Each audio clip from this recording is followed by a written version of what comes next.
Pope Leo has begun a three-day trip to Lebanon with a challenge to the country's political leaders to become true peacemakers. On the second leg of his first overseas visit as pontiff, the Pope has also appealed to the people of Lebanon to embrace reconciliation within their divided land.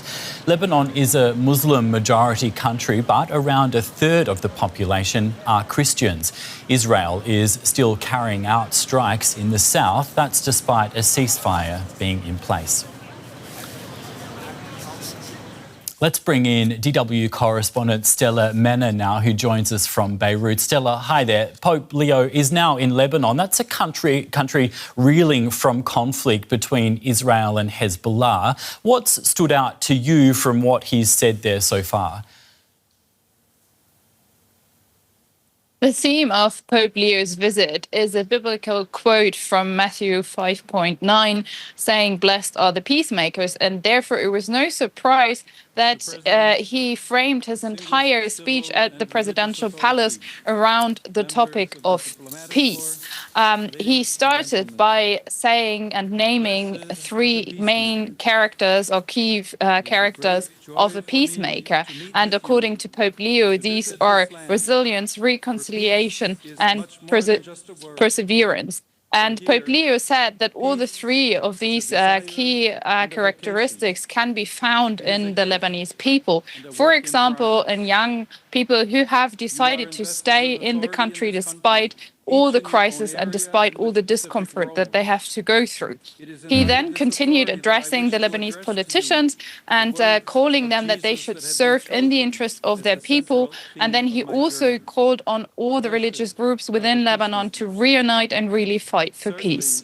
Now, Stella, speaking of peace, of course, on his way to Lebanon, Pope Leo spoke about the conflict in the Middle East and stressed the importance of a two-state solution between Israel and the Palestinians. Let's have a listen and then we'll come back to you.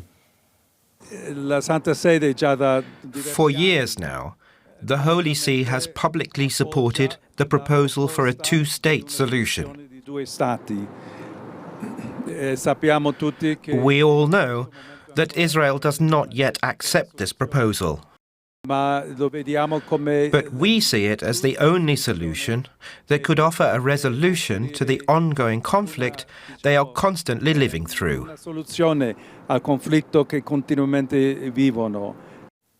Stella Männer in Beirut, a two-state solution is the Holy See's long-standing position. So what does Pope Leo repeating it on this trip demonstrate?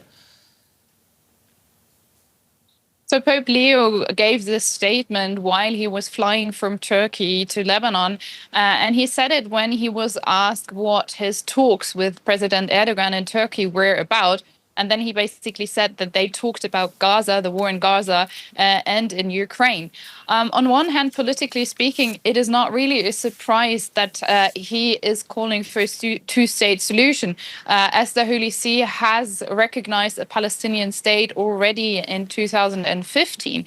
But this statement is nevertheless of a lot of significance, especially as Pope Leo has kind of avoided a direct comment or naming directly Gaza while he was being in Turkey.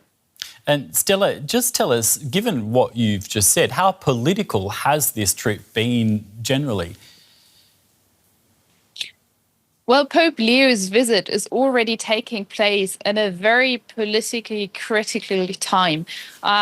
Israel is still bombarding Lebanon on a daily basis and has intensified its attack on the country in the recent weeks, especially with bombarding Beirut, the capital of Lebanon, earlier this week. So already the circumstances of his visit are very political, and it also showed in his speech that he made at that he delivered at the palace in Baghdad earlier. He didn't only speak about peace in a spiritual or a metaphorical way. No, he addressed directly the Lebanese politicians, and he also directly addressed the Lebanese people, and he gave a concrete and precise image of what he's expecting and what his vision is, and thereby his visit is indeed very political. Thanks a lot for that, Stella. That's our correspondent in Beirut, Stella Männer.